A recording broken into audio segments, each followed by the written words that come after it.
जननी जन्म सौख्यानां वर्धनी कुलसंपदां पदवी पूर्व पुण्यानां लिख्यते जन्म पत्रिका गजाननं भूतगणादिसेवितं कपित्थजम्बो फलसारपक्षितम् उमासुतं शोकविनाशकारणं नमामि विघ्नेश्वर पादपङ्कजं नीलाञ्जन समाभासं रविपुत्रं यमागर्जं छायामार्ताण्ड सम्भूतं तं नमामि शनीश्वरं काहध्वजाय विद्महे खड्गहस्ताय धीमहि तन्नो मन्द प्रचोदयात्. உலகெங்கும் வாழக்கூடிய நெக்ஸ்ட் ஜென் நேயர்கள் அனைவருக்கும் வணக்கம். நான் உங்கள் டாக்டர் வி ராஜ்குமார் சிவாச்சாரியார் பேசுகிறேன். இன்றைய தினம் நாம் பார்க்கக்கூடிய ஒரு பதிவு மார்ச் மாதம் வரக்கூடிய 2026 வரக்கூடிய சனி மகா பயிற்சி.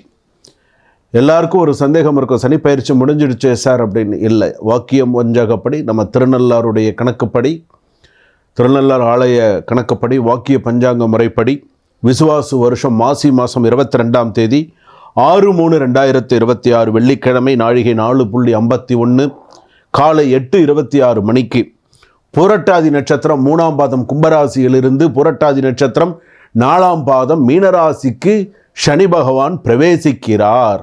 இதுதான் நிதர்சனமான உண்மை. அப்போ அந்த மீனராசிக்காரர்கள்லாம் எப்படி இருக்கணும், அப்போ இருக்கக்கூடிய கிரக கட்டங்கள்லாம் எப்படி, அப்படி இருக்கக்கூடிய கிரக கட்டங்கள் அப்படின்னு எடுத்துக்கும் போது மேஷம் ரிஷபம் மிதுனத்தில் குரு வக்கரமாக இருக்கும், கடகம் சிம்மத்தில் கேது, அன்றைய தினத்தில் சந்திரன் கன்னியாரத்தில் இருக்கார், கன்னியா ராசியில் இருக்கார். அப்படியே வரும்போது ஜாதகத்தில் எடுத்துட்டோம் அப்படின்னு சொன்னால் மகரத்தில் கோச்சார ரீதியாக மகரத்தில் சூரியன் புதன் அதே போல் ராகு செவ்வாய் அதே கும்பத்தில் இருக்கார். அதே போல் மீனத்தில் பார்த்தீங்கன்னா சனி பகவானும் சுக்கிரனும் இணைந்து இருக்கக்கூடியது. ஸோ இதுதான் பார்த்திங்கன்னா அன்றைய தின காலகட்ட அந்த காலகட்டம், அந்த சனி பயிற்சி அன்னைக்கு இந்த கிரக கட்டங்கள் அப்படிங்கிறது இதுதான். அப்படியே இருக்கக்கூடிய காலகட்டத்தில் எந்தெந்த ராசிக்கு நல்லா இருக்குது, எந்தெந்த ராசிக்கு சரியாக இல்லை அப்படிங்கிறத நம்ம பார்க்க போகிறோம். 12 ராசியில் நான் சொல்லுறது பார்த்திங்கன்னா ஹைலைட்டடான சில விஷயங்கள் இதில் இதை சொல்கிறேன். மிகவும் கவனமாக இருக்க வேண்டிய ராசிகள் எது எது, அவங்களுடைய பலன்கள்லாம் என்ன அப்படிங்கிறதையும் நான் சொல்ல போகிறேன். ஓரளவுக்கு சில பிரச்சனைகள் கடந்து ஓரளவுக்கு கொஞ்சம் நன்னா இருக்கக்கூடிய சில விஷயங்களும் நான் சொல்ல போகிறேன். நீங்கள் உங்களுடைய பரிகாரங்களையும் நான் சொல்ல போகிறேன். ஸோ சனி பகவான் இப்போ எவ்வளவோ கிரக பயிற்சிகள்லாம் வருது, அந்த அளவுக்கு கொஞ்சம் ரொம்ப இப்போ இந்த ராகு கேது பயிற்சின்னா கொஞ்சம் தீவிரமாக பார்ப்பாங்க, குரு பயிற்சி கொஞ்சம் தீவிரமாக, சனி பயிற்சி ரொம்ப முக்கியமாக பார்ப்பாங்க. ஏன்னா 30 வயசு ஏழரை சனிங்கிறது 30 வருஷத்துக்கு ஒரு தடவை ஒரு ராசிக்கு அப்படின்னும்போது ஏழரை சனி, பொங்கு சனி, மங்கு சனி, பாத சனி, அஷ்டம சனி, அர்த்தாஷ்டம சனி, கண்டக சனி இப்படி இருக்குது. அப்போ இது ரொம்ப முக்கியமாக எல்லோரும் பார்க்கக்கூடியது. மற்ற பயிற்சிகள்லாம் நம்ம சொல்லுவோம், குரு ஆதிசாரம் வக்கர பயிற்சி, அது அப்புறம் பார்த்திங்கன்னா செவ்வாய் இப்படி நம்ம சுக்கிர பயிற்சி அப்படின்லாம் சொல்லிகிட்டு இருப்போம். ஆனால் இதில் ஹைலைட்டடான விஷயம் சனி பயிற்சி. இப்போ இந்த 6/3/2026 12 ராசிக்கு எப்படி இருக்குன்னு நம்ம பார்க்க போகிறோம். வாங்க வீடியோக்குள்ளே போகலாம். வீடியோவை கடைசி வரைக்கும் ஸ்கிப் பண்ணாமல் பாருங்கள். அப்போ தான் கடைசி வரைக்கும் ஒரு ராசிக்கு என்னென்னலாம் சொல்லியிருக்காங்க அப்படிங்கிறது உங்களுக்கு தெரிய வரும்.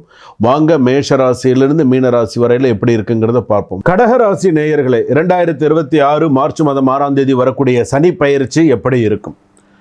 பொதுவாகவே சனி பயிற்சி அப்படின்னு சொல்லும்போது உங்கள் மனதை சற்று சோதிக்கும் சனி பகவான். உடல்நிலை பாதிப்பு தரும், கொஞ்சம் ஏஜ்டு பர்சனாக இருந்தால் உடல்நிலை பாதிப்பு தரும், மன உளைச்சலாக இருக்கும், யார்கிட்டையாவது சந்தித்து ஒரு அரை மணி நேரம் பேசலாமான்னு தோணும், ஏதாவது மனசில் எங்கேயாவது வெளியில் போயிட்டு வரலாமா, கொஞ்சம் மன நிம்மதியான இடத்துக்கு போயிட்டு வரலாமான்லாம் தோணும். கடகராசியின் வலிமை பார்த்திங்கன்னா நல்ல சிறப்பு. அவங்க கொஞ்சம் வலிமையான ஆட்கள் தான் கடகராசி பொறுத்தளவு. வா எவ்வளோ பிரச்சனை வந்தாலும் பார்த்துக்கலாம், வா பார்த்துக்கலாம், என்ன பார்த்துக்கலாம் அப்படிங்கிற மாதிரி தான் இருக்கீங்க, இருக்கிறது நல்லது. சனி பகவான் கடகராசிக்காரர்களுக்கு மன அழுத்தம், குடும்ப பொறுப்புகள் மற்றும் பணியில் மாற்றங்கள் தோன்றலாம். ஆனால் இக்காலம் உங்களுக்கு செல்ஃப் க்ரோத், எமோஷ்னல் ஸ்ட்ரென்த் மற்றும் ஃபினான்ஷியல் ரீபில்டிங் அப்படின்னு சொல்லலாம் அளிக்கும். பொறுமையாக நடந்தால் வெற்றி நிச்சயம். கொஞ்சம் நமக்கு டைம் சரியாக இல்லை அப்படின்னு சொன்னால் அதுக்கு தகுந்த மாதிரி போயிடணும். யாராக இருந்தால் என்ன, நமக்கு நேரம் சரியில்லையா ஒதுங்கி போயிடுறது தாங்க நல்லது, அதுதான் நல்லது. கடகம் சிம்மம் கன்னி துலாம் விருச்சகம் தனுசு மகரம் கும்பம் மீனம். சில பேருக்கு பார்த்திங்கன்னா நமக்கு நேரம் சரியில்லைன்னா சில பேர் கொஞ்சம் அப்படியே ஒதுங்கி போயிடுவாங்க.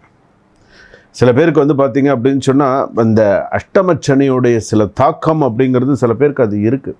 சொல்லுவாங்க, எனக்கு கண்டகச்சனி அஷ்டமச்சனியிலலாம் நிறைய கஷ்டப்பட்டு ஒரு மரியாதையே இல்லாமல்லாம் இருந்திருக்காங்க. பாவம் கடகராசி, ஆயுள நட்சத்திர கடகராசிலாம் இன்றைக்கி வந்து பார்த்திங்கன்னா ஏதோ அவங்களுக்கு திறமை இருக்கிறதுனால ஓடிக்கிட்டு இருக்குன்னு சொல்லலாம். கடகராசிக்காரர்களுக்கு ஏதோ இருந்தால் மதிப்பு, இல்லைன்னா மதிப்பு இல்லை, அந்த மாதிரி இருக்குது.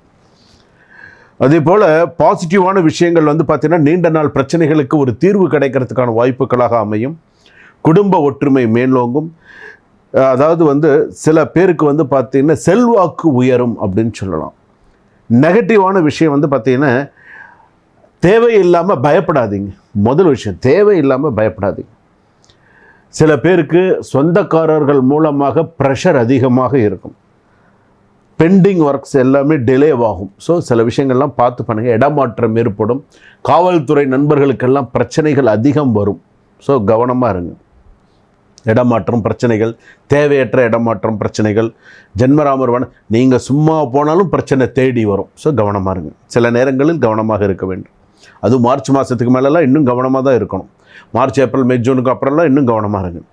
வேலை தொடர்பான ப்ரெஷர் அதிகம் இருக்கும். ஒர்க் ப்ரெஷர் அதிகம் இருக்கும். மென்டல் ஸ்ட்ரெஸ்ஸாக இருக்கும். என்னடா போட்டு படுத்துறானுங்களே நம்மளை அப்படின்னு. வீட்டுக்கு கிளம்பலான்னும் போது தான் 2 மணி நேரம் உட்காந்து வேலை செய்ய வைப்பானுங்க நம்மளை. அந்த மாதிரிலாம் இருக்கும். சீனியர்கள் வந்து பார்த்தீங்க அப்படின்னு சொன்னால் ஓரளவுக்கு உங்களுக்கு ஒரு ஆதரவு கொடுக்கறதுக்கான வாய்ப்புகள் உண்டு. பிஸ்னஸில் புதிய கஸ்டமர் என்ட்ரி ஆகிறது ஸ்லோ பட் ஸ்டேபிள் க்ரோத் அப்படின்னு சொல்லலாம். ஸோ அந்த அளவுக்கு இருக்கும் உங்களுக்கு. ஃபேமிலி, மேரேஜ் லைஃப்லாம் எப்படி இருக்கும்னு கேட்டால் குடும்பத்தில் நிறைய சந்தோஷங்கள் அதிகரிக்கும். திருமணமானவர்களுக்கு பார்ட்னர் சப்போர்ட்ஸ் எல்லாம் அதிகமாக இருக்கும். அதே போல் வந்து பார்த்திங்கன்னா மதர்-இன்-லா, மாமியார், மருமகள், இந்த மிஸ் அண்டர்ஸ்டாண்டிங்ஸ்லாம் கிளியர் ஆகி ஓரளவுக்குள்ளே அவங்களுக்குள்ளே கொஞ்சம் ஒத்து பேசி ஓரளவுக்கு நிறைய நல்ல விஷயங்கள்லாம் குடும்பத்தில் நடக்கிறதுக்கான வாய்ப்புகள் உண்டு. காதல் சில பேருக்கு கைகூடி வரும். சில பேருக்கு வந்து பார்த்திங்கன்னா பாஸ்ட் லவ் கான்டாக்ட் அகைன் அப்படின்னு சொல்லலாம். அந்த மாதிரி வரத்துக்கான வாய்ப்புகள் அதிகம் இருக்குது. சில பேருக்கு வந்து பார்த்திங்கன்னா கம்பேர் பண்ணி பேசுகிறது பிடிக்காது. அவன் பெருசு அந்த மாதிரி விஷயத்துலலாம் கொஞ்சம் கவனமாக இருக்குது. ப்ராப்பர்ட்டி, ஃபினான்ஷியல் மேட்டர்ஸ் அப்படின்னு நம்ம எடுத்துட்டோம் அப்படின்னு சொன்னால் ப்ராப்பர்ட்டி விஷயம் வாங்குறது கொடுக்குறதுலாம் கொஞ்சம் கவனமாக இருக்கும். டாக்குமெண்ட்ஸ்லாம் டபுள் செக்அப் பண்ணுறது நல்லது.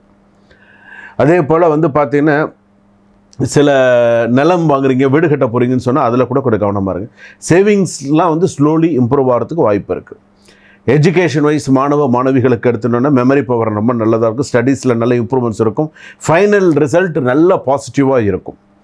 ஆர்ட்ஸு, சைக்காலஜி, லிட்ரேச்சர் ஸ்டூடெண்ட்ஸ்லாம் நல்லா ஷைன் பண்ண முடியும். நல்ல மார்க்ஸு, நல்ல விஷயங்கள்லாம் வரும். கோர்ட் மேட்டர்ஸ்லாம் ஸ்லோ பட் ஃபேவரபுள் அவுட்கம் நல்லா இருக்கும்.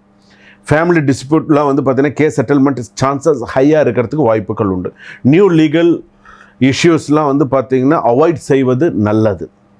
ஃபேமிலியில் சில விஷயங்கள் எடுத்தோன்னே செஸ்ட்டு, அதாவது வந்து மெடிக்கல் இஷ்யூ அப்படின்னு நம்ம எடுத்துட்டோன்னே செஸ்ட்டு டிஸ்கம்ஃபர்ட்டு, ஸ்டொமக் இன்பேலன்ஸு, இமோனியா, இந்த மாதிரியெல்லாம் ஏதாவது ஒரு சில விஷயங்கள்லாம் வரும். உடல்நிலையில் கொஞ்சம் கவனமாக இருக்கிறது நல்லது. ரெமடிஸ் எடுத்துட்டோன்னு சொன்னால் கருப்பு எள்ளு தானம் கொடுப்பது சிறந்து. கருப்பு எள்ளு, கருப்பு துணி தானம் கொடுப்பது சிறப்பு. கூடியமான வரையில் உங்களுடைய ராசிக்கு அப்படின்னு சொல்லும்போது சனி பகவான் கோவிலுக்கு நீங்கள் உங்களுக்கு நேரம் கிடைக்கும்போது சனி பகவான் ஆலயத்துக்கு போனீங்கன்னு இரும்பு சட்டி, நல்லெண்ணெய், கருப்பு துணி, கருப்பு எள்ளு, தேங்காய், வெத்தலை பாக்கு, பழம், கற்பூரம், ஊதுபத்தி எல்லாம் செட்டாக எடுத்துக்கோங்க. கோவிலுக்கு போய் அர்ச்சனை பண்ணி இந்த எலும்பு சட்டியில் எள்ளு தீபம் ஏற்றி வச்சு சுவாமியை நல்லா பிரார்த்தனை பண்ணிட்டு வாங்க. ஒரு முறை செய்தால் கூட போதுமானது. கடகத்தை பயமுறுத்த முடியாது. உணர்ச்சியின் வல்லமை உங்களை வெற்றிக்கு தள்ளும். கடகராசியை என்ன பண்ண முடியாது? பயமுறுத்த முடியாது. நான் சாதிச்சு காட்டுறேன் அப்படின்னு சாதிப்பாங்க. கொடுக்கல் வாங்கல் விஷயத்தில் கவனமாக இருங்க. வாகன விஷயங்களில் கவனமாக இருங்க. சிவன் கோயிலுக்கு டைம் கிடைக்கும் போதெல்லாம் சிவாலயம் சென்று தரிசனம் பண்ணுங்கள். ஸோ இதெல்லாம் நீங்கள் பண்ணினீங்க அப்படின்னு சொன்னால் உங்களோட வாழ்க்கை மேலும் மேலும் சிறப்பாக இருக்கும். குறைஞ்சபட்சம் உங்களுடைய ராசிப்படி எடுத்துட்டோன்னே 77% உங்கள் ராசிப்படி சிறப்பாக இருக்குது. வாழ்க வளமுடன்.